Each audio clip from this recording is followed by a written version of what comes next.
Okay, so for the knee over toe split squat, what we're looking for is really deep hip flexion. Now, a lot of people don't have the range of mobility to do this, so I would encourage you to lift the ground up slightly, which is why I've got a plate on the floor. If you're at home, use a book or just something thick that can elevate the floor slightly. Now, what we're doing is driving the knee forward, and as you can see, like I've taken my back foot, so I'll do it here, my back foot really quite far back. So I've got a big stretch on my front hip flexor as well. So in that bottom position, I'm going to drive back up to standing. Don't worry if you wobble, it happens. And what we're aiming to do is to try and get the back of my hamstring to touch the back of my calf. So the back of my thigh to the back of my calf.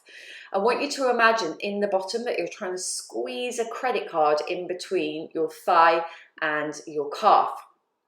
If you've got good range of mobility and you're able to do those, then start to load them.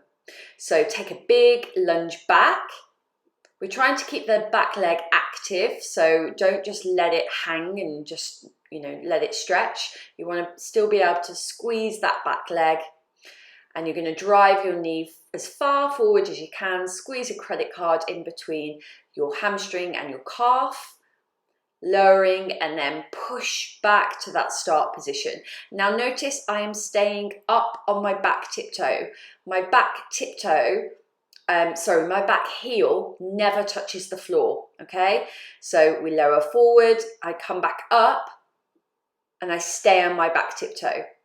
Squeeze that credit card in between my thigh and my calf, and so on. Now, if these are really too challenging for you, raise the ground higher. So either get a couple more plates, maybe even use a low step, or a couple of books if you are at home.